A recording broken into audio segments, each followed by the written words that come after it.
Okay, everyone, I just wanted to say thank you for coming. I'm Christina Williams from the Institute for Sustainable Solutions. We're really excited to have Marcelo Bonta with us today. I'm going to bring up Hilma Menezes, who's going to do an introduction and say a few words, and then we'll get started. Excuse me. Well, good afternoon.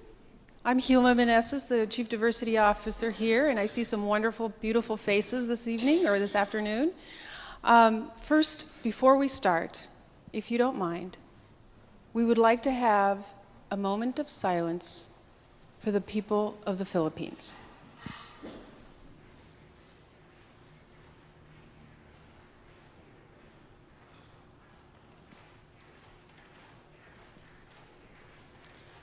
Thank you.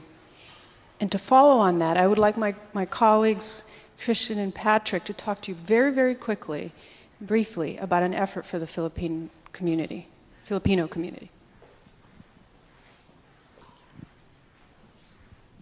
Thank you so much, Hilma, and to the Planning Committee for giving us the opportunity to speak with you shortly. My name is Christian. I work in the Office of University Communications. My name is Patrick. I work in the Office of Global Diversity and Inclusion. And we just wanted to let you know, as a lot of you, I'm sure know by now, a typhoon has slammed into the Philippines early Friday morning. It's recorded as one of the strongest storms ever to hit the planet. The strength of the typhoon, Typhoon Haiyan, or Yolanda as they call it back home in the Philippines, is equal to that of an extremely powerful Category 5 storm. The typhoon has caused thousands of deaths and displaced millions and millions of Filipinos who are in dire need of food, shelter, water, and medicine.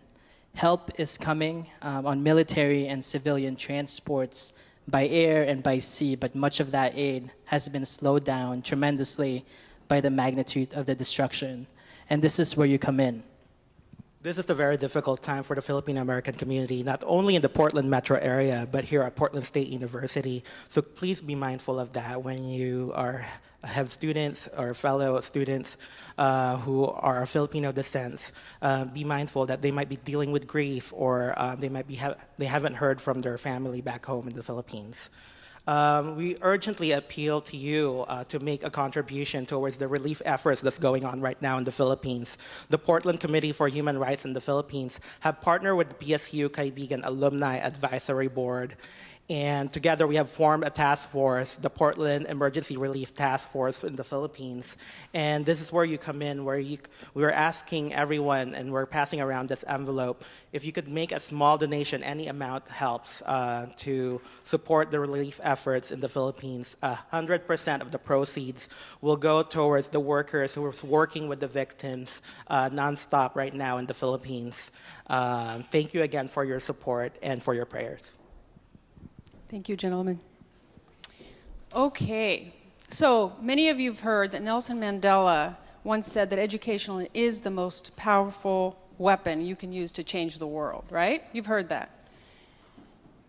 Any other nation in the world, USA included, definitely needs an education. And to make the one sustainable world dream real again, sustainability, right, must be a part of the game. Would you agree? Of course, that's why you're here. As we look at the young people in the school system, it is obvious that the minority populations, or the historically marginalized populations, are not graduating from high school at the same rate as the dominant culture. Yet the minority population of the past is becoming the majority of tomorrow and of the present. In order to have a sustainable future, folks, we need to use this powerful tool called education for all populations, right? Please let me introduce to you our guest speaker. And I'll tell you a little bit about him first. Marcelo Bonta, who is here to talk to you about one sustainable world.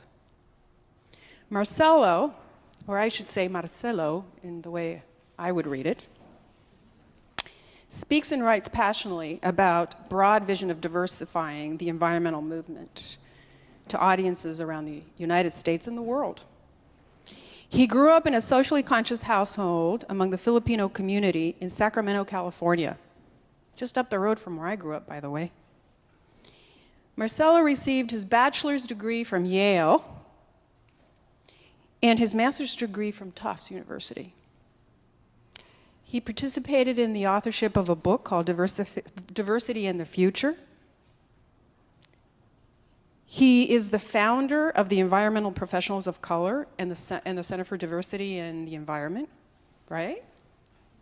Where he works with leaders and environmental institutions to effectively include diversity, equity, and inclusion in the foundation of their work. Marcelo also serves on the Climate Access Advisory Council, Verde Outreach Advisors, Saving Land Magazine's editorial board, and Diverse Partners for Environmental Progress, as well as the Multnomah County Advisory Committee on Sustainability and Innovation. He is also an Environmental Leadership Program Senior Fellow and a Together Green Conservation Fellow.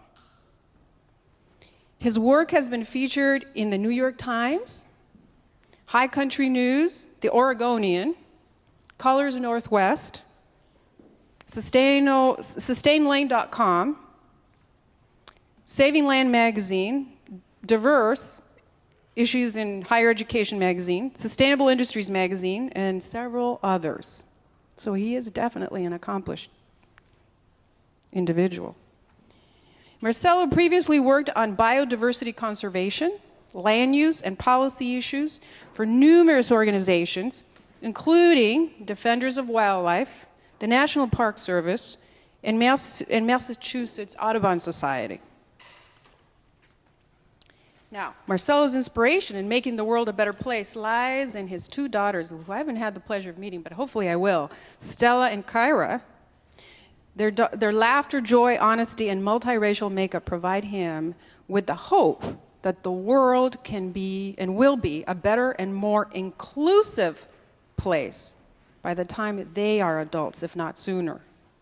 Please let me welcome Marcelo and join me. Thank you, Hilma. Appreciate it.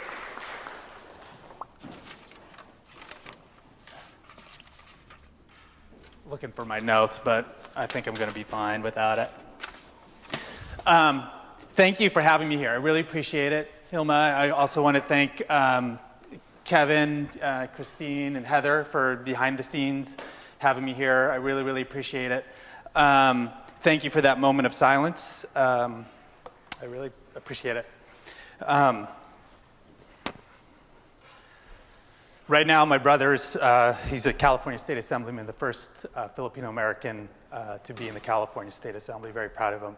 And he's actually at this moment giving a press release on how to help the victims in the Philippines. So I appreciate that. Hope I could hold it together. It was Saturday when I found out about the super typhoon. My sister was in town, and the first thought we had was, how is our family doing? Luckily, they didn't get hit. Some of my family's in Manila. One of my aunts is in Manila, so the super typhoon went south. My other aunt, Tita Marcia, is just south of the typhoon, so somehow it went in between them and they didn't get hit at all. Which does, I mean, when you think about it, great. My relatives didn't get hit, but a lot of people did. So I appreciate that moment of silence and do what you can to help. I really appreciate it. Even if it's stretching you, I'm sure it's going to go to a good cause.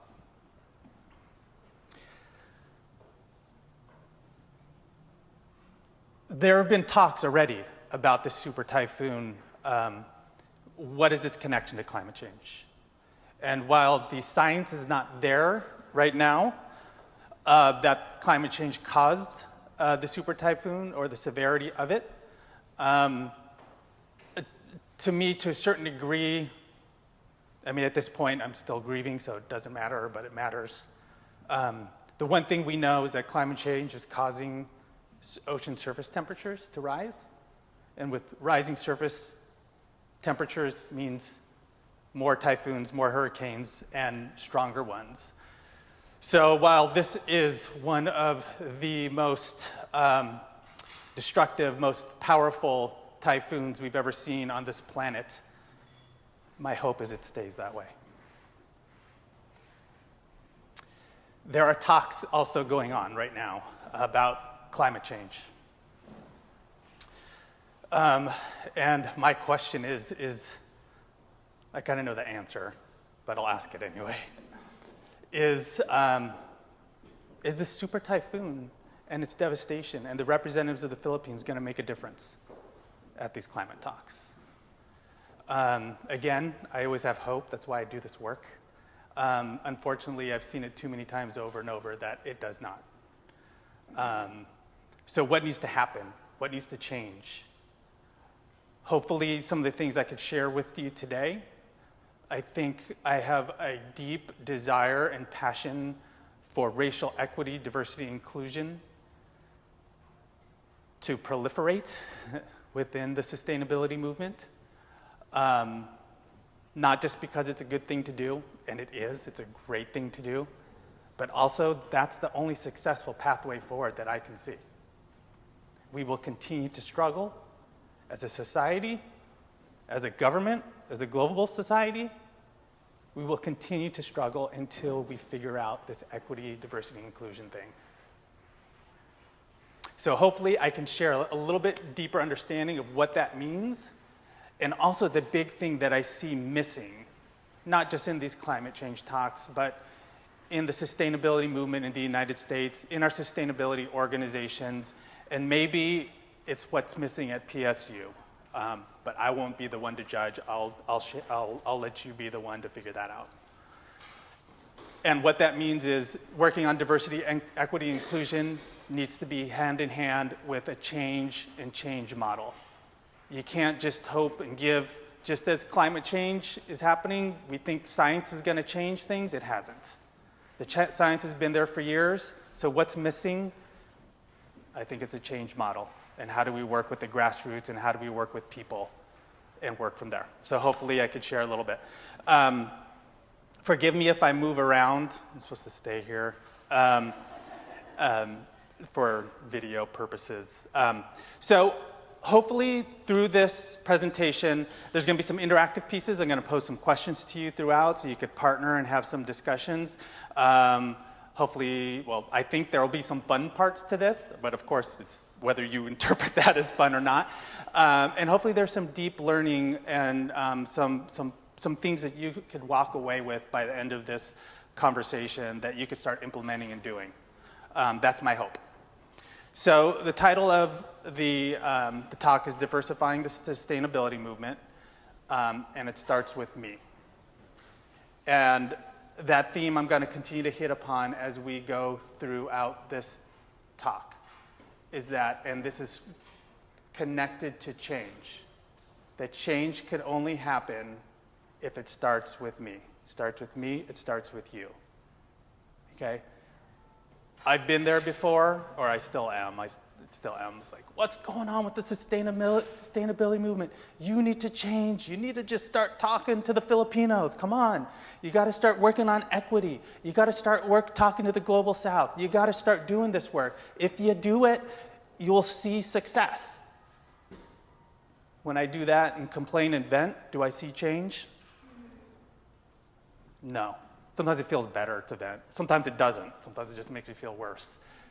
But I've found many times over, and I'm going to share some examples, where I've stopped and paused and said, you know what? That big, enormous, looks like intractable challenge out there is going to continue to stay there unless I start figuring out what I can do. Okay? So this whole thing about me being accomplished, starting the Environmental Professionals of Color Network, starting the Center for Diversity in the Environment, while that's great, and wow, look, there's a founder in front of you, I don't really care about that piece. Those pieces are results of me, I've been in some really bad places and challenges in my life, and those two efforts are my outlet and what I can contribute and give back. So that's where my personal power came through those organizations and those networks. And what it comes out for you may be something different, maybe something the same, maybe something different. So part of that is discovering what are your talents and gifts and what can you bring to this work to move it forward. So I said it starts with me, so I need to start with me. So I may be totally dating myself. I am dating myself. I shouldn't say I might be. I'm totally dating myself. How many of you know about Marty Stouffer's Wild America? Yay, actually a little bit more than I was hoping. So this was my generation's Animal Planet, Nat Geo Wild, and but it was only shown like once a week. So for me, it was hibernating in my parents' dark room, again dating myself, in the other TV, which was a small 10-inch black and white, knob controlled. Hopefully you got the rabbit ears and you could at least get past the fuzzies and I could see some animals. So I grew up, we weren't a family that went on hikes or camped or went to the outdoors. My window to nature was through Marty Stouffer, of all things. And it's how I connected, and being connected to wanting to do something to protect wildlife was something that was always innate in me, and always what I wanted to do in life. And it's translated into about 15 years ago, I completed my master's degree and started working for a national wildlife conservation organization. And I soon realized that I was the only person of color on the whole national conservation staff, which just totally blindsided me. Wasn't prepared for it. I was like, what is going on? Did I step back 30 years? What's going on? And a lot of challenges with that, lots of senses of isolation, exposed to ignorant comments, my voice being diffused. Like when I had the latest information about how to protect biodiversity and how to biodiversity plan. I was going to bring it to this I was trying to bring it to this organization, and when I presented it to my boss. But then when the second in command said the exact same thing, it got implemented, and our second command got credit. Some of the many things that I went through, and the other thing, the worst thing about it was, as I continued to connect with other people of color across the country, the less than a handful that I could count at every workshop and conference that I'd go to, many had similar experiences. So what needed to happen, and this translated into me starting the Environmental Professionals of Color Network. It started out with 4 people here in Portland. It is now a national network of over 1,000 people and 6 current chapters and 5 more coming within the next year. And the start of this organization called the Center for Diversity in the Environment, which is about 5 years old and having just incredible impact through our leadership development programs and our organizational change work. So that's where we bring the change piece in, and then through the Environmental Professionals of Color Network. So why am I doing this work today?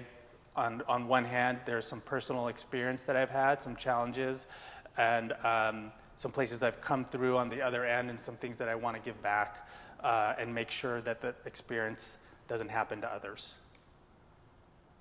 Another reason, you can meet at least Kyra and Stella, you can meet them on the picture, you can say hi. Another reason why I do this work is to make a better place for my 2 little girls. They make a green dad proud. They love hiking. They love going outdoors. I feel so bad that I have not taken them really camping before.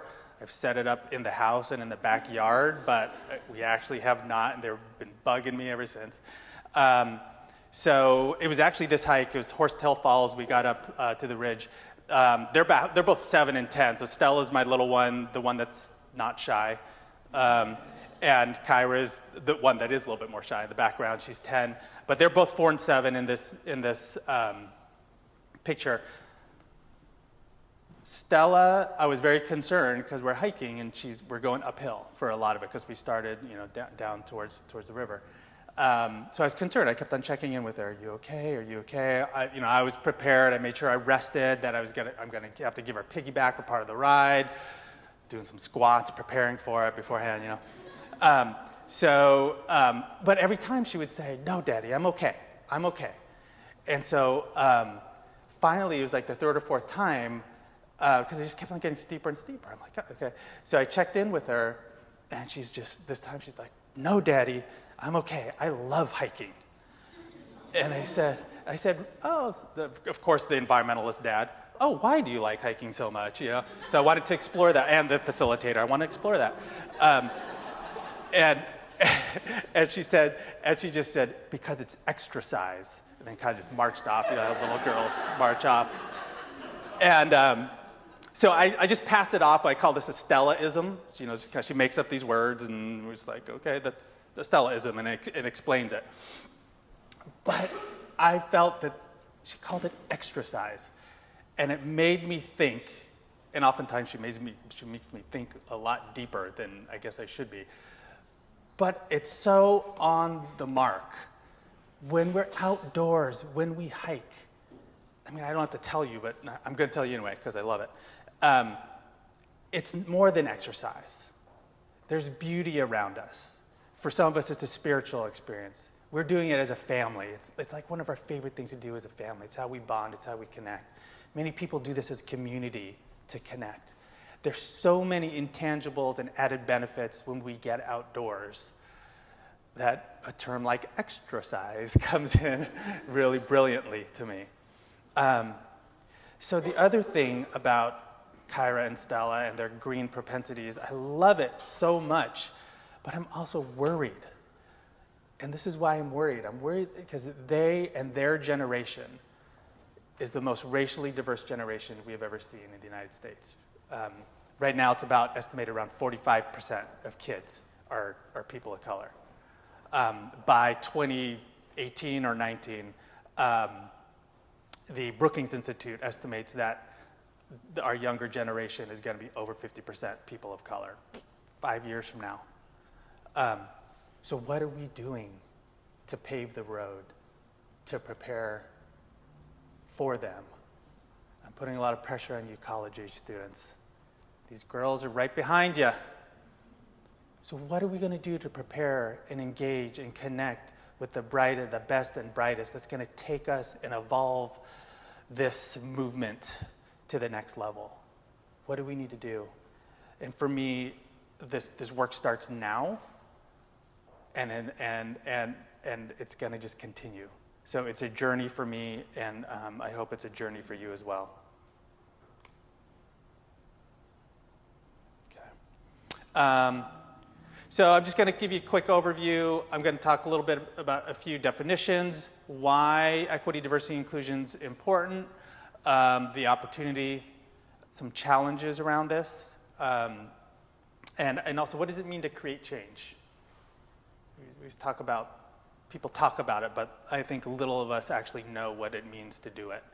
And then as each of us individually, what will it take to move the mantle forward? All right, so this is my definition of sustainability. There's always this environment that leads, the economy, and then there's equity. Sometimes it's called social equity, sometimes social sustainability, sometimes the people factor, this third piece. And it seems like whenever I'm in a room talking about this, or on a committee, or that seems like the order it goes in. And for me, lots of times, I'm lucky if equity is even on the agenda. Right, so I was in the City of Portland's Sustainability Committee, and for a while, equity was not on there. It wasn't even on the agenda. And I'd always be like, they were like, okay, Marcelo has a comment again. I wonder what it's going to be on. And then so we finally got equity on the agenda, but it was always the last thing on the agenda. And what happens on the last thing on the agenda? Either you get 2 minutes of airtime in the 5-hour meeting, these meetings are long, or it's like, oh, we didn't have time for it today. So it gets pushed off. What if when we get into our rooms around sustainability, equity leads. Equity leads off. It's part of our definition, right? Sustainability folks have been great at pushing forward that environmental piece, and I'm one of those people. I love that. That's why I engage in sustainability. The economy piece is coming together, and then there's the equity piece. It's kind of like, yeah, it's there. It would be okay. The comments I get, it's okay if we could get to it, but it's an option, is really what they're saying, right? What if we know the environment is so strong, why don't we just lead our meetings, our times we're getting together, with equity? Let's lead with equity. That's one of the things you could leave with today. Lead with equity. So here's a thought. What if at the climate change talks, the Filipino delegation was allowed to be front and center and leading the effort? Creating the agenda, creating the talks, and what they're going to address. How would that dialogue change? Would it change? What would be the outcomes? Similar, different? I would like to think different. And when we're often in these dimensions of diversity where we find inequity, so if we're looking on a racial level, the power and privilege, the way society is created, is there's advantages for whites and disadvantages for people of color. And there could be a deeper conversation later, more than happy to have it. But that's what the legacy of the history of US has created institutions and systems that favor some and do not favor others, which explains, for example, why there are higher incarceration rates of young African-American men than any others in our prisons, which could also explain why we don't have a lot of people of color, or people of color in the sustainability movement, or I should say, people of color as defined by the dominant perception of what sustainability is. I'm saying that because I think people of color are doing a lot of sustainability work, have done a lot of sustainability work. We just maybe don't call it sustainability. It's just the way of life. And many are actually innovating in this area, but they're not being propped up as innovation, as leading in this area. And we need to start paying more attention. And I'll give some examples in a little bit. So social sustainability, because I know that's the title this month. This is the way I interpret social sustainability. So lots of times I'll talk about throughout this talk, I'll talk about these terms: equity, diversity, and inclusion. And I hold equity really as that third or first of three pieces in the sustainability definition. So I just want to share with you what I mean by this. And lots of times when I say, let's diversify the sustainability movement, my definition holds diversity, equity, inclusion all together. So diversity may be the obvious one here, our makeup, all the ways we are different, similar, and unique. I'm going to share with you, and I have been sharing with you, specifically racial diversity. That's the focus of our organization and the passion I have in this work. And also just to say that doesn't diminish the other forms of diversity. I think there should be an organization and organizations for every single dimension of diversity we have, so we could go deep into the specific issues and challenges within those areas. We choose to do racial and ethnic diversity. Equity is what I see as the analysis of how addressing power and privilege within our dimensions of diversity. How does that play out? If I'm a person of color and you're a white person, or I'm a man and you're a woman, how does that dynamic play out, especially when we interact with a society that has favored certain identities and has not favored others? And I say that, again, is that it's no one's intention or fault, and this is the challenge that we're facing, is when we talk about systemic and institutional challenges, it's the way it's set up that continues to favor some and not favor others. So if we don't do anything, we're being complicit to the system. So to be able to stay with the status quo on racial diversity, equity, inclusion, as I define the status quo, as we're changing demographically, you got to be doing something to keep up. You got to be doing something, or you'll just be put behind. And that's what I'm afraid of for the sustainability movement and the environmental movement, is if we don't get it right, I don't even think we're in the top 10 these days of priorities for Americans, the environment or sustainability. And to be honest with you, that's my explanation why. It's like we're not engaging people. We're not working on equity, diversity, inclusion. That's the big piece that's missing. If we do that, maybe it'll start bumping up. Last, inclusion is the behavior of what types of behaviors do we value and respect, especially across difference, and we allow for different approaches. And we don't do this thing that we say, but this is the way we do it. This is the right way to do it. That's where we get caught into exclusion. Because if you look at a lot of things that we do, there are more than one right. There are many rights, and to allow yourself, inclusion for me is allowing space for people to engage and find which right is going to get you, what way is going to get you to the outcome. Okay? All right, I've been talking for a while. You guys paying attention? You alert? You sleepy eyes? No? Okay. So I have a question for you. So I want you to pair up.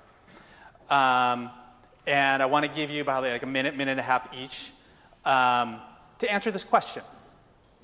Why is creating a more equitable, diverse, and inclusive sustainability movement, or you could say a social sustainability movement, important to me and to Portland State? I especially want you to explore that. Why is it important to me? It's like, for example, there's a reason why each one of you came today. And I would like to think there's some intrinsic passion or why that got you here. Sometimes it's hard for us to put a handle on it, but if you get this down, this is one way you could really start communicating to people when we leave here who are not as engaged in this work, but may be there. So I want you to explore that. Why is equity, diversity, and or inclusion important to me and to PSEO? So pair up. I'll keep track of time. I'll tell you when to switch. I knew it was going to be tough bringing you back. They get you going. Now I got to bring you back. Okay. Does anybody want to share? Does anybody want to share? One or two? Yes, in the back. I just went to the national conference for the Association of Outdoor Recreation and Education in Washington, D.C. Okay. And I'm what a typical outdoor education professional looks like. And we got together with a large group. There were a lot of people that look like me and older. White, male, and aging. So if we don't engage with younger, more diverse population, then the places we love so much are going to get destroyed, and we're going to save the very spaces that we love so much. So that's a pretty powerful incentive in my book. Absolutely. Thank you. Anybody else want to share one? Don't be embarrassed. Yes. Yes. There wasn't more outreach to people of color communities. Excuse me. Native American elders. What was the question? How come there wasn't more outreach to the people of color communities that could have attended this? Oh, so is that a question to the group? Okay. Does anybody want to answer that? Is there? We'll have Kevin and we'll come back there. Well, actually, the invitation and the calendar for Social Sustainability Month events went out to the USHI, the United Indian Students Higher Education listserv, the listserv with Naya and Nara. It was talked about at the 10th anniversary celebration of this Native Center 2 weeks ago. So there was actually quite a bit of outreach to the Native community. I don't know a single elder in the Native community who heard of this. We were all doing Chinook basket weaving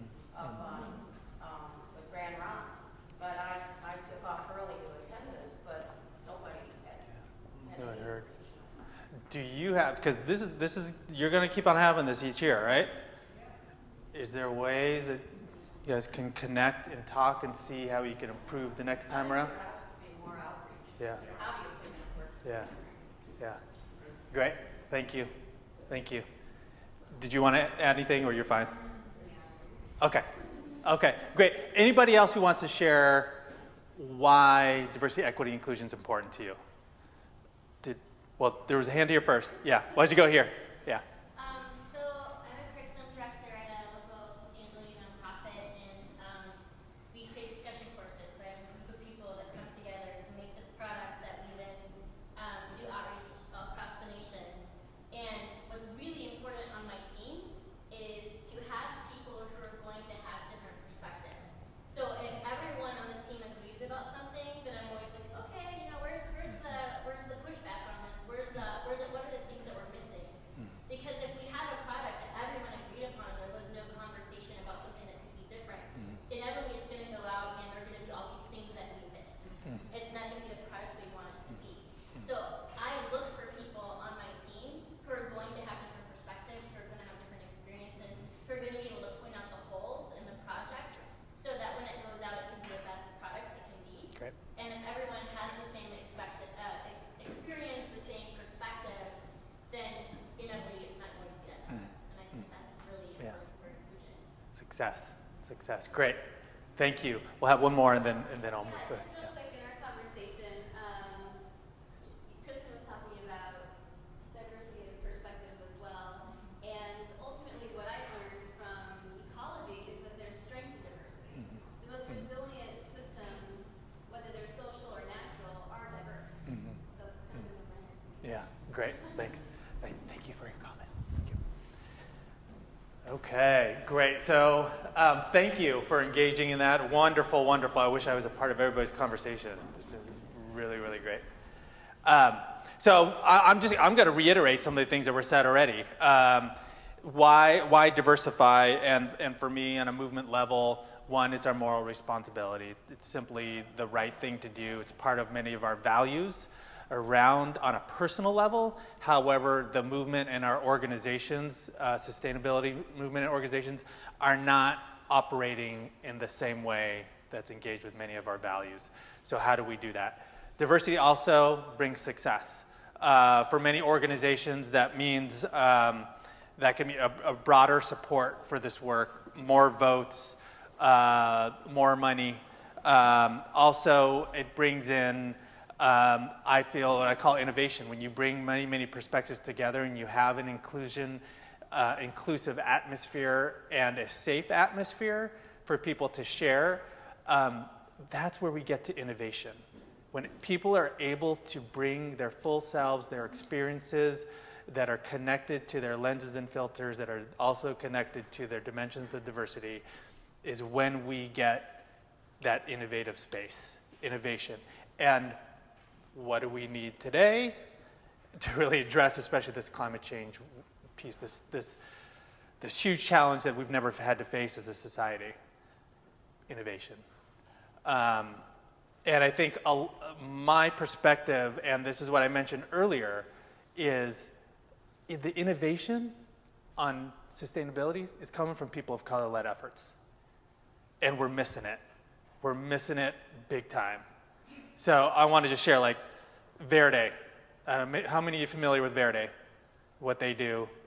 Cully neighborhood, doing this work, creating, if you want to call it eco-district, green neighborhood, or just being about community, creating jobs, doing it in a green and responsible way, creating a park that a lot is financed by the community and the community coming together in the most park deficient area in the city. And if we look at some of the research out there, it's stark in terms of who has access to parks and not in the city.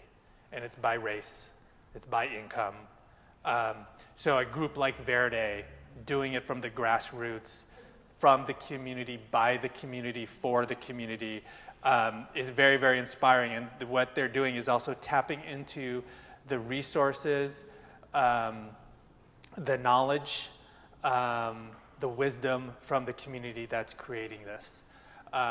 So incredible. Junki Delta Community Center. How many of you are familiar with the center? One of the first, I'll say one because they were claiming it, but then there's this building down in the Bay Area. One of the first living buildings west of the Mississippi.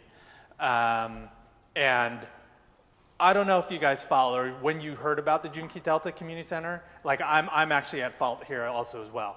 There was all this talk, it was a few years ago before it opened, about the big sustainability center living building in downtown, a lot of momentum, how we're gonna get money for it. And then all of a sudden, this beautiful group of older, mainly, not all, older black women, because they're a black sorority alumni chapter, of which my sister is a member, so yay. And they, just out of the blue, it was kind of like, oh my gosh, have you heard of Junki Delta Community Center? It was like 3 months, they're opening in 3 months. It's a living building. What? There's a living building. What? People of color led group? What? Little old black women? Awesome, awesome, awesome. And all of a sudden, what was just within a couple of months of its opening, huge momentum and support came to them. However, through that whole process of them building it, they hit challenge after challenge after challenge.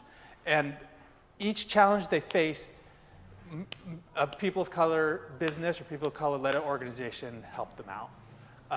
In the landscaping from Verde, from Colas Construction, African American owned, black owned business came to connect and help and partner. And they did it not because sustainability was the lead value, because the lead value was creating a community center. But it was like, yeah, we care about the environment. Okay, let's create a living building. Let's do that. And it just became a part of the process. So that's where the innovation comes, is when we see these efforts that have multiple benefits. For me, that's the definition. We have environmental and sustainability benefits, there's economic benefits, community benefits, there's equity benefits, all these pieces, health benefits, coming together, and a lot of people of color-led efforts are leading the way. So pay attention to that, please, because our work needs to be uplifted, especially in a place where even the systemic and institutional challenges play out in funding. There was there's a few studies out there, but anywhere from 4 to 12% of foundation money go to people of color-led efforts. Most of them are in the 4% range, or actually, when you look at foundations, a lot of them aren't doing anything. There's a lot of change in Portland, but that's the challenge that we faced on many levels, people of color-led organizations and efforts. It plays out in so many different ways. Actually, last thing, why it's important to diversify are changing demographics. 2 years ago, US babies born were over 50% people of color. Since Europeans settled and oppressed and devastated the Native American communities, so there was over 50% people of color when it was all Native Americans. 2019 is when the US child population is over 50% people of color, and the latest by the US Census Bureau is that by 2043, the US population will be over 50% people of color. And I've seen estimates anywhere from 2030 or 2033 to 2043 that we could hit that threshold sooner rather than later. Fun pie graph? Took me a long time to do that. It's not my, PowerPoint's not my cup of tea. National picture, there's a few studies out there. You can see by the date, some of them are kind of outdated, but there haven't been many studies since then. And actually, just because the year says doesn't mean it is, the information is outdated, and that's why I keep it here. Because it's still relevant and it's still, the numbers are similar, especially if we look at the groups that we work with. We have anywhere from like 4 to 11% of the staff and board are people of color. This Natural Resources Council of America, study showed 9% of boards and 11% of staff are people of color. It was over 55 mainstream environmental groups based out of DC. The Multicultural Environmental Leadership Development Initiative at University of Michigan, led by Dercita Taylor, did a study on over 158 environmental nonprofits and government agencies across the country, and they found that a third of the nonprofits and about a fifth of the government agencies had no people of color on staff at all.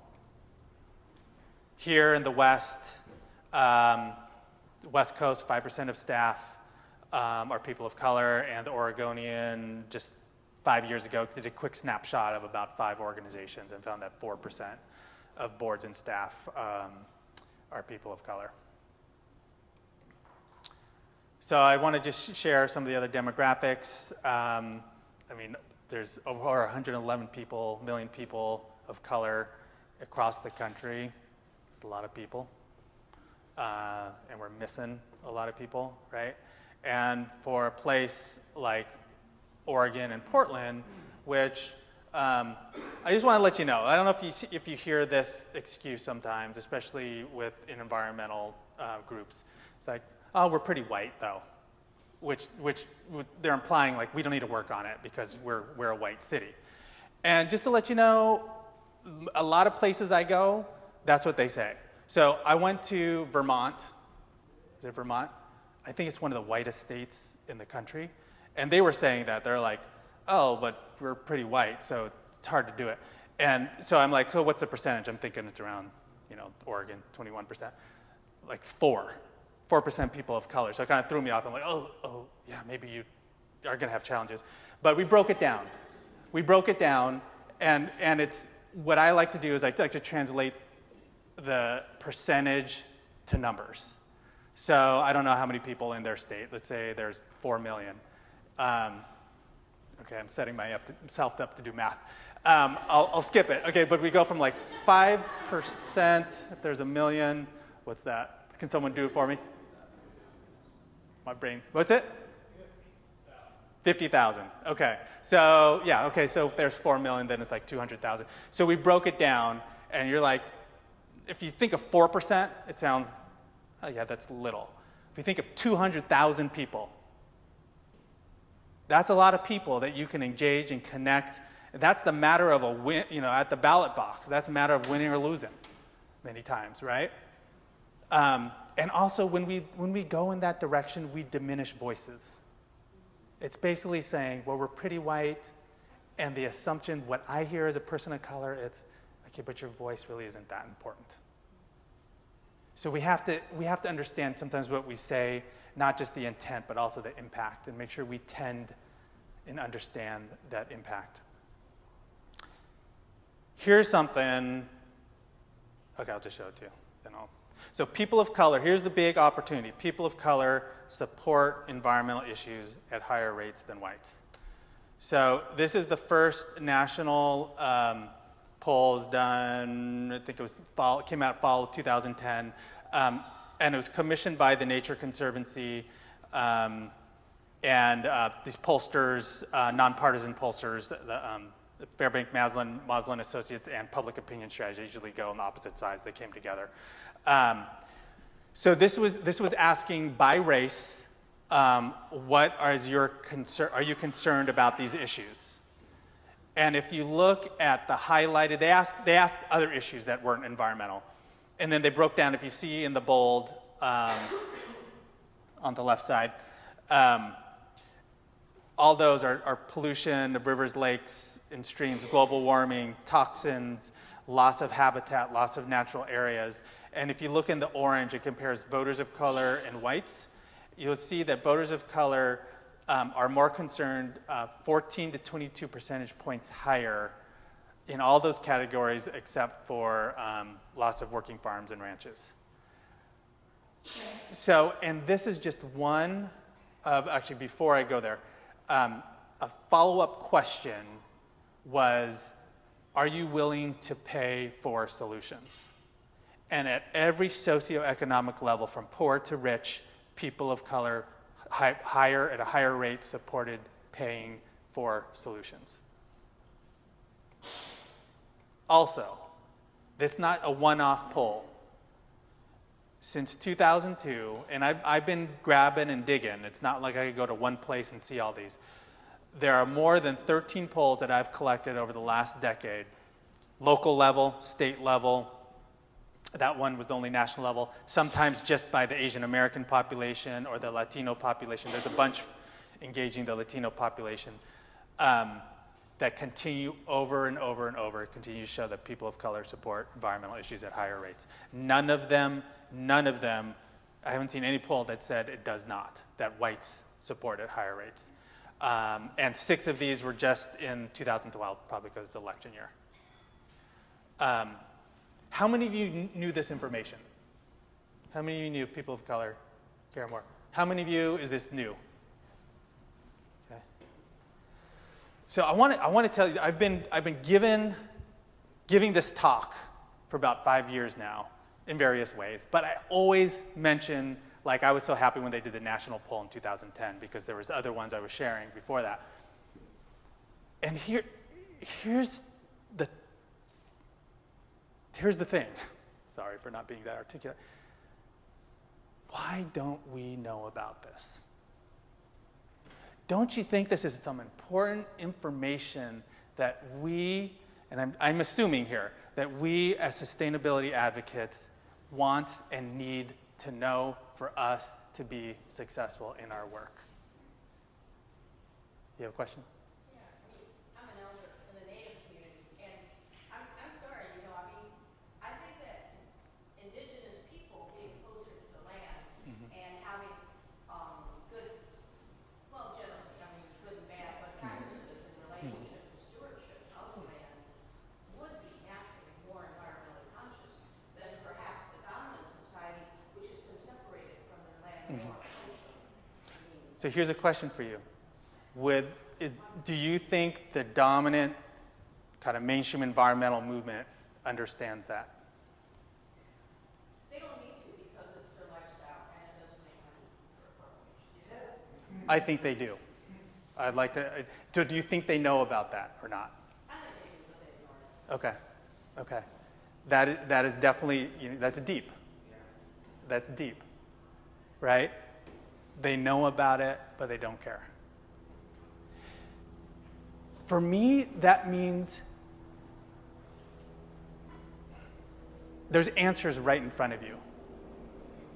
And you're going against your own mission and life's work by ignoring communities of color. If there is an intention or unintentionally, if you're not doing it, you're going against the very work that you're trying so hard to move. And to be honest with you, if you do it right, if you do this equity, diversity, inclusion stuff right, it'll actually make your work easier. So, you ready to answer another question? Do you think that, among the there's a dominant male, white influence, obviously, in the environmental movement. Do you think that there's either a conscious or an unconscious bias among those white folks that are just basically going, the reason we don't want to involve people of color is because we don't want their movement associated with our movement, and our movement will be made more difficult by getting, the rabble-rouser elders involved, and and the Black Panthers involved, and and so there's an attitude there at the top that needs to be changed because they have some thought that their movement is going to be brought down or seen differently if they become more inclusive. So I can't specifically answer because I'm not part of that community and don't fully understand what they're thinking, but I think it's a part of it. I think there are a lot of assumptions that are made, and part of the assumptions that are made is because there's lack of interaction of our communities. Some argue that we are a society that's more segregated now than when actually segregation was legal, because we just don't interact. And there's safety in our communities. for what, if that's good or bad. Sometimes it's good, sometimes it's bad. So I think what you're saying exactly is a part of it. I think, and I'll talk a little bit more about that culture, what I call, I mean, it's where the institutional and systemic stuff has happened. I mean, if we think about there's always a debate. What's the environmental movement, conservation movement, sustainability movement? I think the environmental piece, it was founded, especially the conservation movement, which I feel a lot of other things have grown out of, was founded in a time and place where our country racism was legal, right? And it was, our national parks were created for the dominion of white men to hunt. Like they even excluded women, right? And there was a kicking off of Native Americans saying, and forgive me, I'm quoting, saying that they were dirty. And John Muir even quotes that in some of his work. So, and if you think about the history, what have we done as a movement to address or do things differently besides talk? I mean, and on one hand, talk is good if it gets you somewhere. But if you look at our different places in the movement, nothing's happened. No one's tried anything. Well, I shouldn't say that. I shouldn't say that. There's always been efforts of people well-intentioned trying to move this forward, but the impact and outcome has never gone to this point of us being a more multicultural, connected, inclusive movement. All right. I'll get you guys talking. So I want you to pair up with a new person. And I just want you to talk about what are the challenges, kind of building off some of these comments that we've been hearing, is what are the challenges for creating a more equitable, diverse, and inclusive sustainability movement? And what challenges do you personally face? Have you been trying to move this work forward? And what have been those challenges? Are you someone from a non-dominant identity that's trying to bring your identity to this work and it's been challenging? So I want you to pair up with a new person. Make sure you introduce yourselves and attack that question. Awesome. I love the energy, the passion, and engaging these questions. I really, really appreciate that, and I hope you are appreciating it too. Does anybody want to share? We'll have time for maybe two people who want to share. What are some of the challenges you're seeing? Yes? I think the biggest one we were talking about is outreach, and that she was the exact example of how we're framing in the sense where it's really hard to reach out to the people that need the most help because they're so disconnected from society, from our mainstream society. And so reaching out, helping them get involved, get educated, because I think educated is obviously the first step, and help make a change is really where we're struggling the most, and where we need different and new techniques to reach out to people. One thing I like to, I don't like using the term outreach. Doesn't mean that you can't use it. I like using the term building relationships.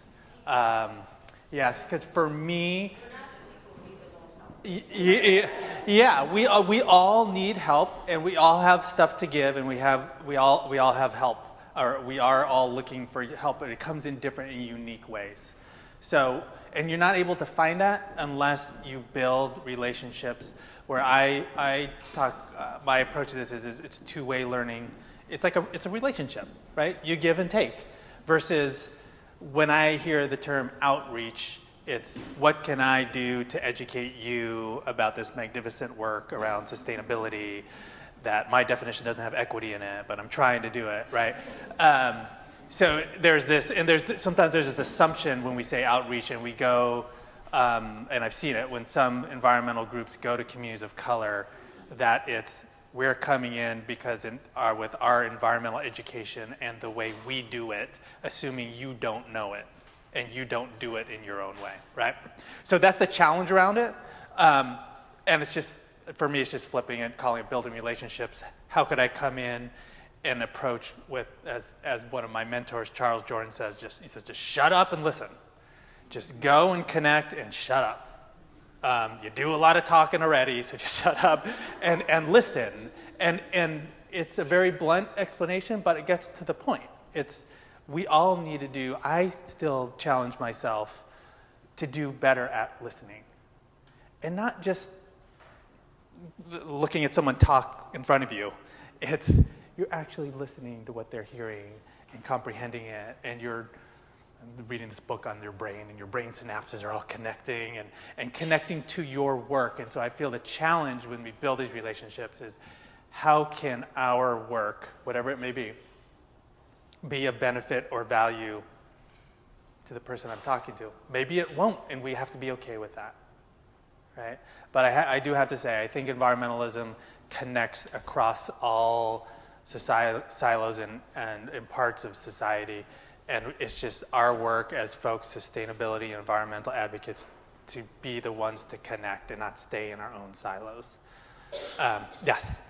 So I really like what you just said, because we, at the end of the year, evaluate what we did. Mm-hmm. But I don't see our group as evaluating relationships. And then what was last one? Evaluating relationships. Mm-hmm. How do we really build these relationships? Mm-hmm. Did we take this seriously? Mm-hmm. Good point. Yeah, and I think there's a connection there, right? And we were talking about Native American community. It's not what's going to happen next year at this time. It's what's going to happen in the in-between time. So you're setting yourself up for success. And also, again, being okay with, we shared with what we're doing. We would love for you to attend and have your voice there.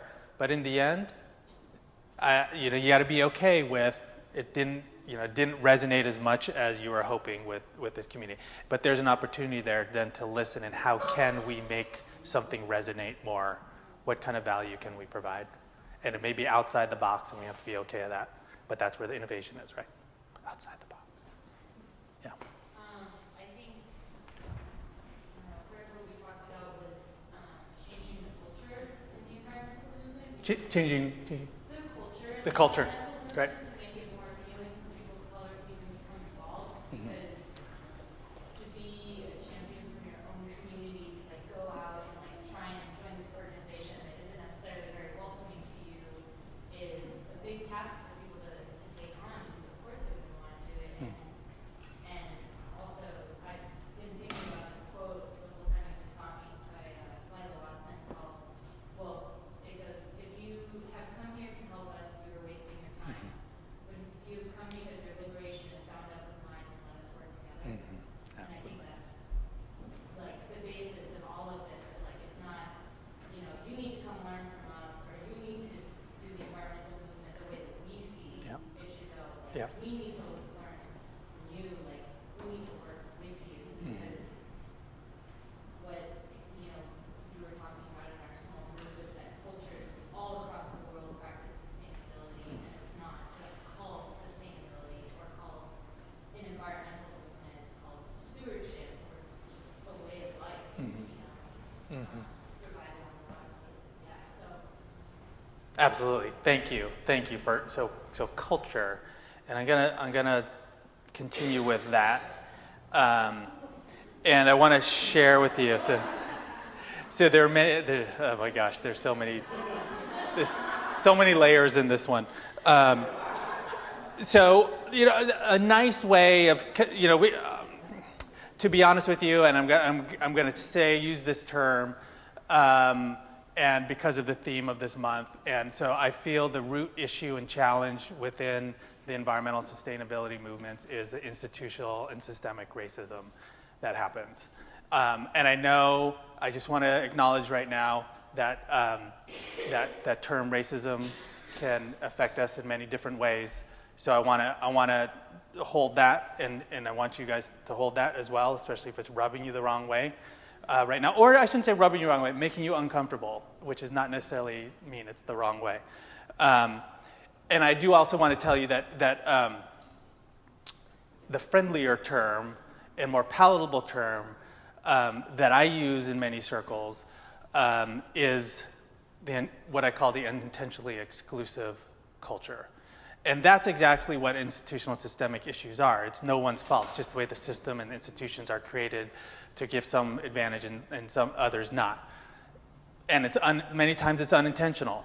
I don't want to preclude that there are intentional things that happen, but I feel the root issue that's going on in the environmental and sustainability movements is, I mean, you alluded earlier, is it intentional or not? I think much of it is an unintentionally exclusive culture, and I'm gonna give you an example.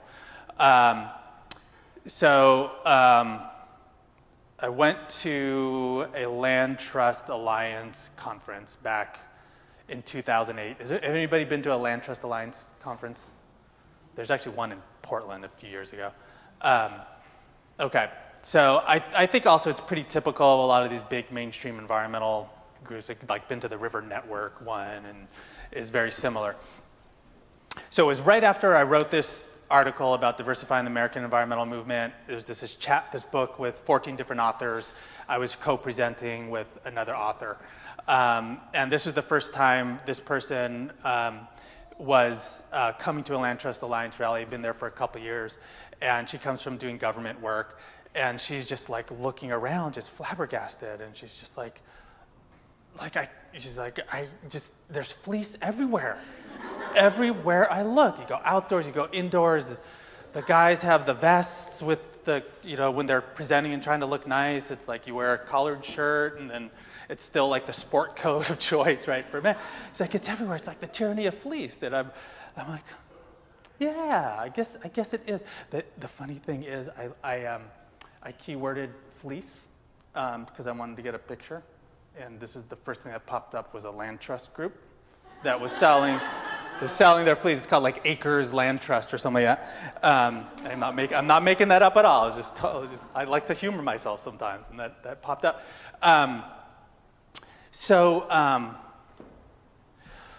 The reason why I bring this up, one thing was when I first came into the environmental movement, when I started working in this wildlife conservation group, there was this thing about a fleece. There was like, oh my gosh, I work for a conservation group now. I get to wear my fleece. This is my badge of acceptance.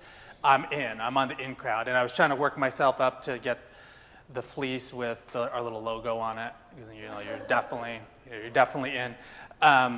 And then I went through this whole tyranny of fleece phase. And then I'm like, no, I was totally rebelling against it. Like, no, I'm not wearing fleece. But then I'd go on hikes, and I'd go, they're actually kind of practical, though. So I've come back full circle. Now I'm a fleece hike wearer. So why I bring this up? Because we giggle, and I still giggle a little bit too. But I think this is just one example of the type of culture we may create just by how we dress, but also how we accept people and value people on not only how they dress, but what they say. They say things with accent or non-accent, how they look, how do they do their work? Are they doing it the right way or not? If they're not doing it the right way, maybe they shouldn't be here, right? And this is actually, and these aren't pieces that I'm making up. These are pieces that we work with organizations with all the time. It's how are you defining success in your organization? What are you valuing? Is that getting in the way? How can you do better? What does it mean to be inclusive?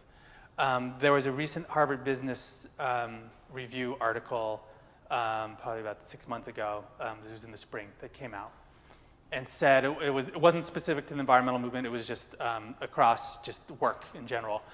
And it said, I can't remember the number, but a high percentage of people of color feel that they have to leave part of themselves at the door when they come into work. Now, I've said that in a lot of places in the environmental movement, in a lot of environmental circles, and there's common feedback I get back is, from white people, it's like, I feel that way too, right? Which then for me gets even deeper.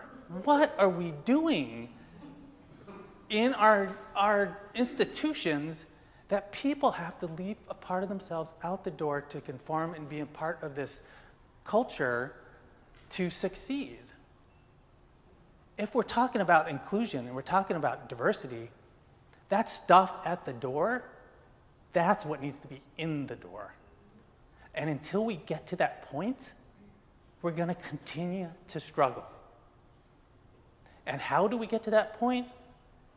We talk to the people who are impacted by the way our culture is. That's how we're going to get our solutions. Okay. I'm going to shift the energy a little bit, and what I want, I'm going to try and pull up a video. What I feel is an example of an inclusive culture. So California Conservation Corps, there's a supervisor named John Griffith, and with a couple of his co-workers. This video, like, gosh, what was it, like last March, went viral. And he was interviewed like on the Today Show and all these things.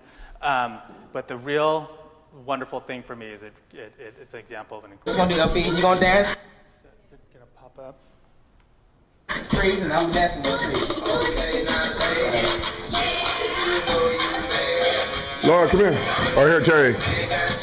Film us. What? Come here, film us.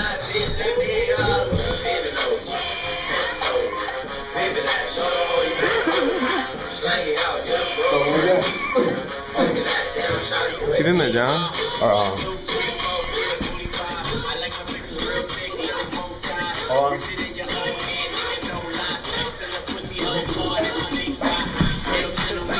Get it.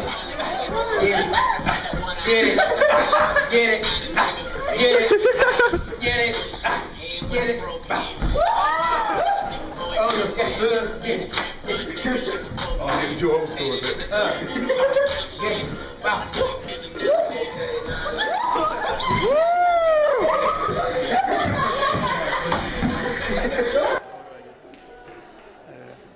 I don't know how to get that over. But imagine going into your sustainability class or the sustainability department, your sustainability director or someone just busting out a hip hop move like that. Somehow, John Griffith and I are kind of email buddies. He's reached out because he's had these challenges and has done such a great job of recruiting and bringing in young people of color into the California Conservation Corps, and he wants to do better and trying to figure that out. And this just gives me an example. Like, I've just emailed and got on the phone with him a couple of times. This gives me an example of what he's all about. How he listens and he connects, he builds those relationships with those that they're supposed to be working under him, but being fine with being humble and going old school and somehow creating the space where, how many of you, I love dancing, so there's going to be a theme with our two videos, that you can go into if you're a place of work or a sustainability department at school where you could feel comfortable. Let's play, if hip hop's your thing or if it's rock's your thing, and you just start playing and start dancing. Is that something you're comfortable with, or is that something you need to leave at the door to conform? It may be too risky. You're not sure. You may be pushing someone's buttons, right? Somehow the culture there was created in a way to allow that. And I think there's a reason why John is so successful at bringing and engaging and year after year being a place for people of color to come. Because I feel if you get the culture right, lots of times organizations come to us for two main reasons. It's how can I how can I recruit people of color, so on our board or staff, and then how can I reach out, do outreach better to communities of color. And while both are good if it's part of a broader strategy, doing those one or two alone is not going to get you where you want to go. What if you stop and create and focus on creating an inclusive culture, it will be an attractive place for people of color to seek out. We have a network called the Environmental Professionals of Color Network. It played out in the mid-2000s. There was a national organization that was starting to make some changes and starting to shift.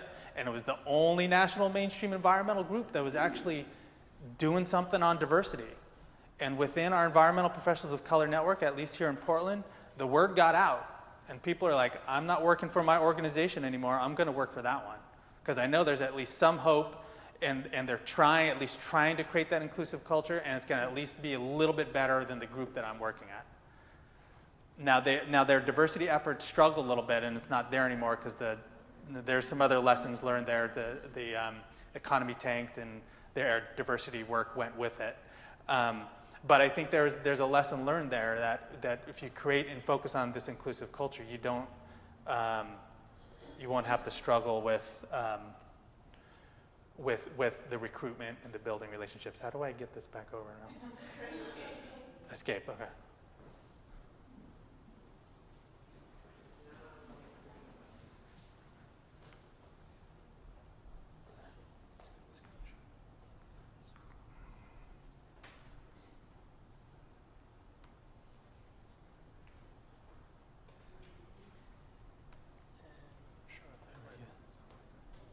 Open up. Where's that? Well, come on. Yay. Okay. So I look. It's 4:40 right now, and I'm gonna move through quicker because I want to get to this change processes.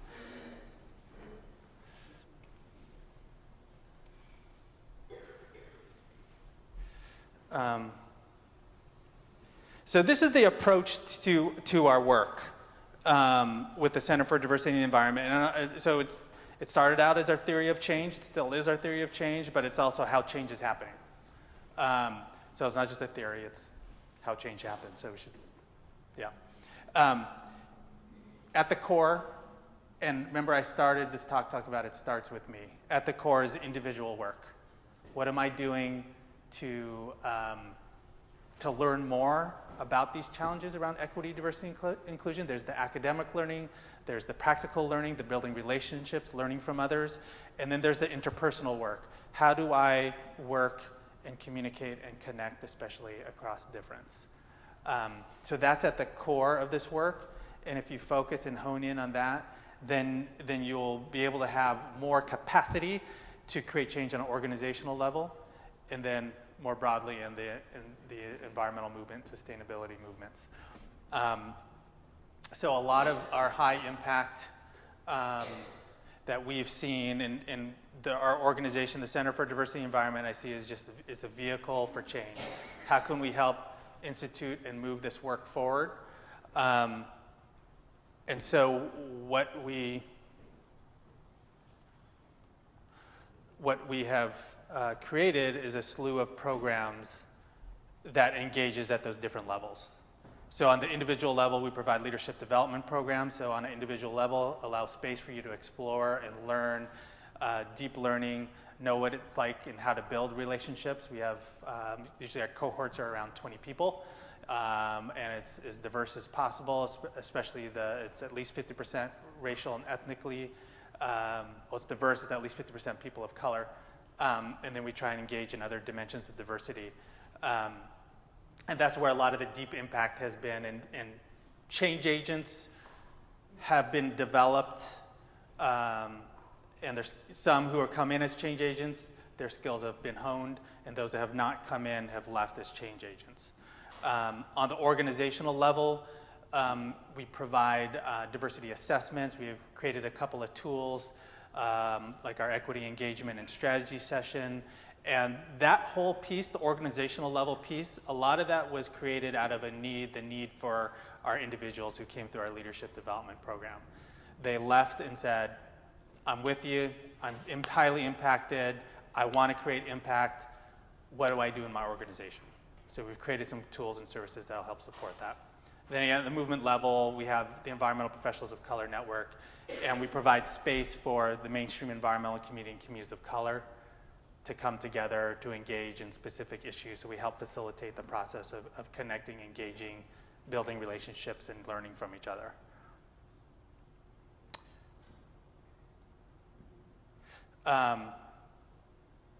So change model. How are we seeing change, and where should you start? This is a bell curve. It's called the Rogers Innovation Adoption Curve. There's also a similar one by Marilyn Loden, who's a diversity guru, that has a diversity change model that's very similar, just different names of the categories. Has anybody seen this Rogers Innovation Adoption Curve before? Has anybody seen it applied to social change? Okay, social change. The most common thing it's used is it's like for technology and businesses. For example, like the iPad or the iPhone. Who's gonna create it? Who are early supporters or early adopters? And then how does it start getting into mass production and in need and engagement? So what we see here, so the same thing happens with social change. At the beginning, there are innovators. It's like the 2.5%. The next level are the early adopters, or also what I call the change agents. That's 13.5%. And these are the folks, and maybe many of you in this room. You don't need to be convinced why this work is important. You want to get to the how, the strategy, and the movement forward, right? You want to start implementing it in your work. And then there's going to be some people, lots of times there's going to be people who are quiet in the room, and don't assume that they're opposed to what you're about. Most of the time when I'm in a room and there's people who are quiet, they're usually supportive of it. They just don't know how to engage, or they're like, I want to see it work first. You say diversity means success. All right, show me, and then I'll be on board, right? So that means like the latest, this big chunk, the early majority and the late majority, about 68% are the people who are waiting to see this work. And if you see social change movements over the years, civil rights movement, there was a similar beginning of early adopters, small groups across the country meeting, and then all of a sudden coming together. It didn't start once Martin Luther King didn't speak and everybody said, yeah, let's get on board. There was a lot of things happening all across the country to set the stage for Martin Luther King Jr. even before he came. And so the other thing is this piece called Trying to Convince the Mass of a New Idea is Useless, Convince Innovators and Early Adopters First. So at the end, we call this laggards. It's also been used as the traditionalists. These are the people who will give pushback in a room. And many times, sometimes it's based on misinformation. One common thing I hear is, doing diversity work is mission drift, which for me, it's actually, you got it wrong. It's the opposite. It's mission enhancement, right? But there's going to be people in the room. Do not, I would say right now, as you go out, you're in these spaces, you're trying to push, you're sharing your why is equity and diversity inclusion important? Ignore the laggards for now, okay? The other thing, though, is don't assume that someone who's giving you pushback is a laggard. They could be given pushback because they're like, I want to see it work. People are opposed to change.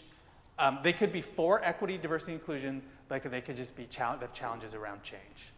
Like, I've been doing this for 30 years the same way. I'm just about to retire. I don't want to do things differently. I got a way of doing things. You're asking me to change now. Who are you to come in now and tell me, right? By the way, I do support diversity work, though, right?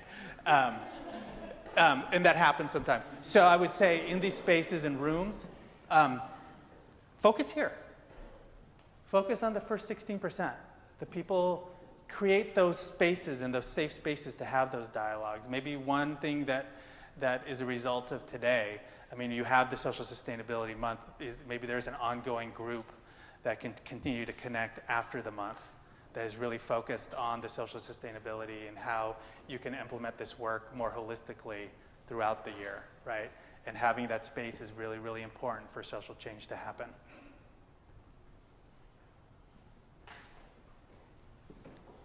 So I'm just going to tell, has everybody seen this TED Talk called How to Start a Movement? Raise your hand.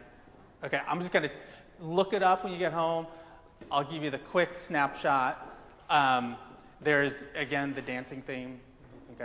I like dancing.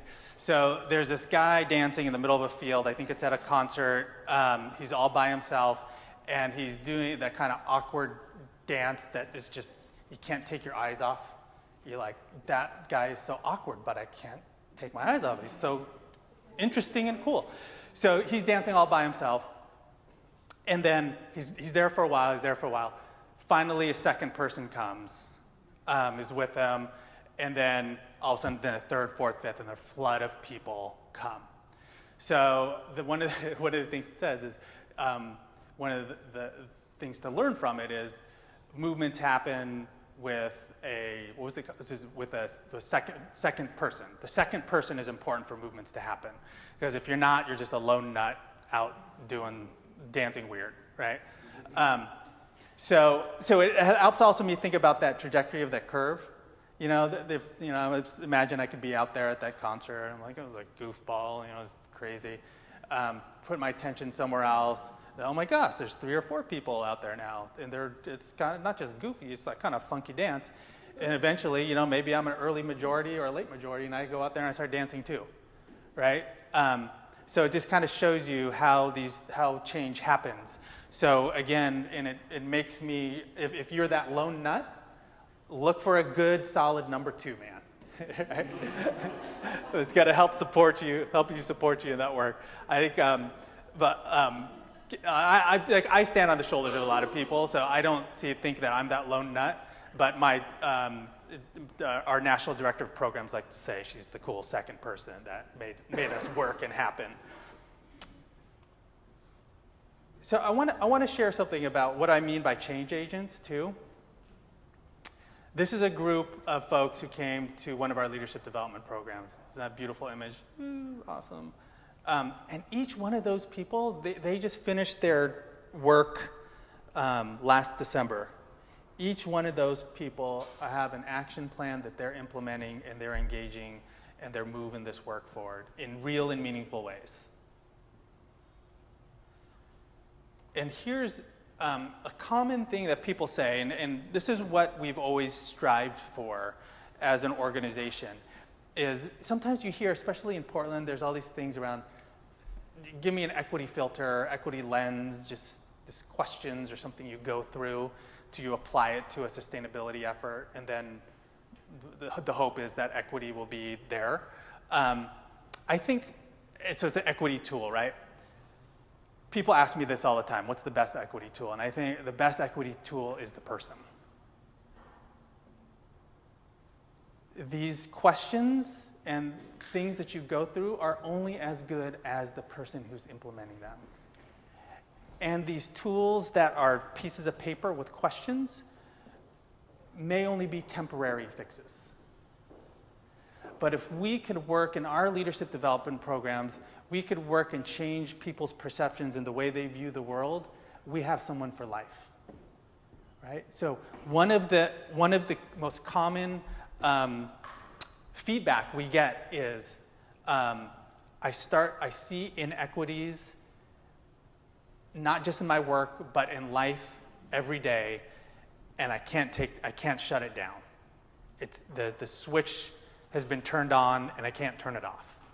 So I want to share one of the feedback here of someone who's kind of summing this up, of a participant.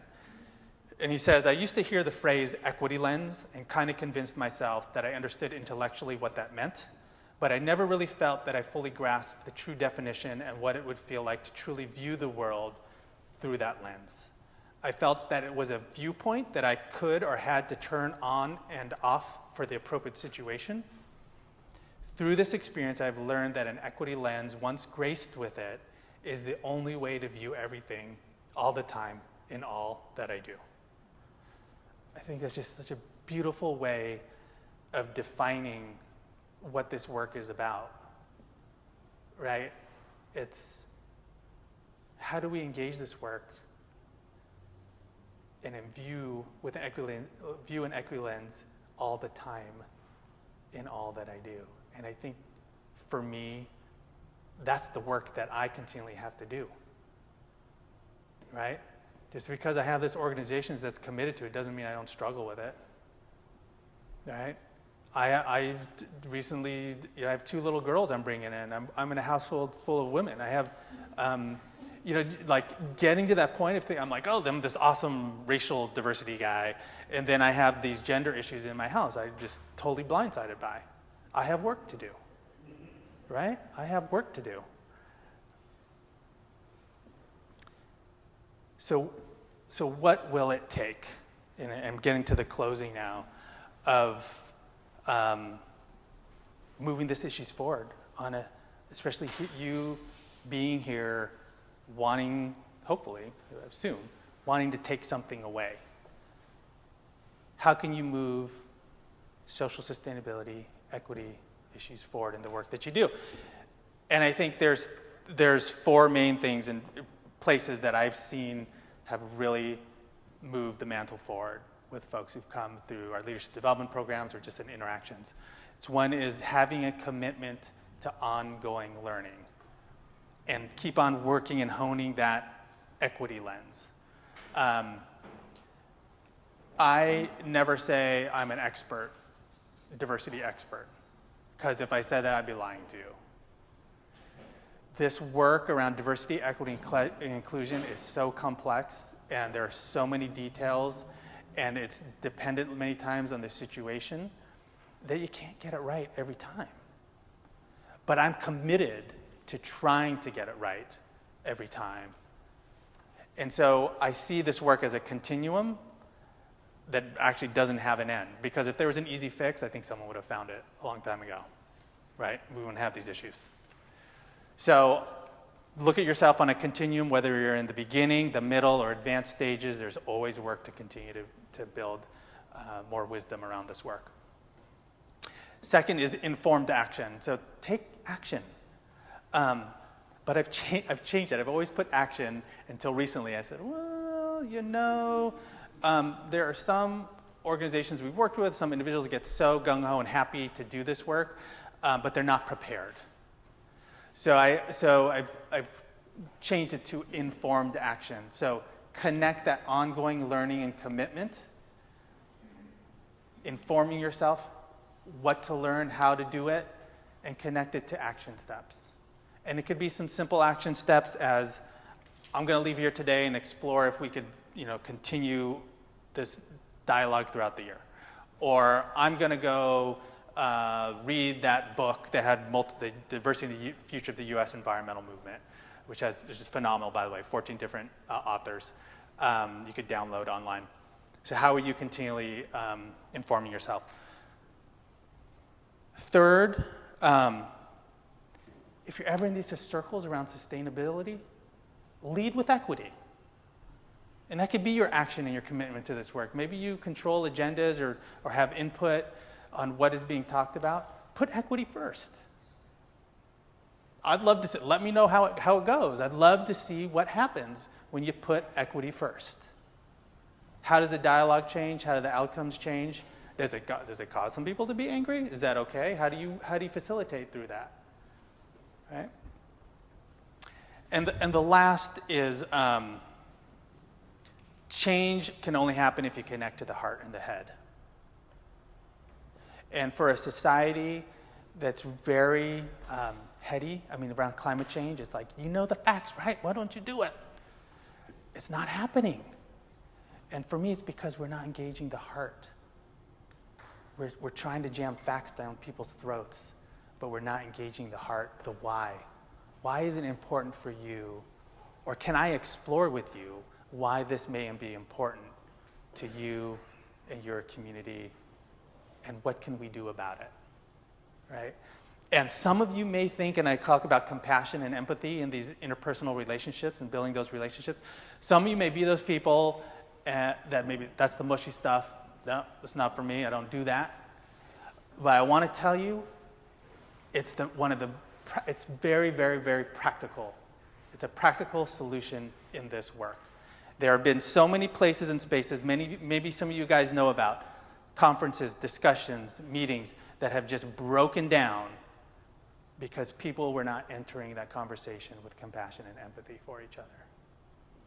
And maybe there was some fault on one end or another, but in the end, I feel if each one of us enter a space like that, especially around race and racism, there's so much experience and baggage and trauma from all sides around this work that just bubbles up in us, right? How can we enter those conversations and understand that I'm not the only one that has a bad experience or a challenge around this? Someone else does too, and it may be a different experience than mine. And how do I explore that with them? And it's happened more than, there's been so many times, there's been a couple times. One time we had this organization, we were trying to move this diversity work forward, and there was a leader, white man, who was kind of blocking the effort. And it was kind of confusing because he was supportive of equity, but he was blocking the effort. And I stood on my pulpit, I'm like, no, I'm not talking to him about it. You know, he's the white guy. I'm going to be dropping, or I'm going to be going to his level and doing I'm going to be moving myself towards that white dominant paradigm by paying attention to white men, because we oftentimes take care of white men in this society that's part of the institutionalization of this work. I'm not going to take care of him. I'm not going to talk to him. I know too much about this. Did anything change? No. But when I took my ego hat off and said, you know what, I need to have a talk with him, and I'm going to enter it with compassion and empathy and curiosity and wondering what's going on, that conversation helped open up some, it wasn't full floodgates, but it helped open some momentum to move the organization forward. And that could not have happened if I didn't decide to do that. So there's just one example of it just playing out and working out. So last, I want to end with a quote by Muhammad Ali, shortest quote, I think, in the English language. It's called Me, We, but for me, it's been an incredibly deep quote. And for this work, I shared at the beginning that it starts with me. And I think there's a reason why Muhammad Ali put me first. Because we cannot get to we and change for us as a whole and as a society until I change myself first. And that's the simplicity and the brilliance of that quote that I connect to.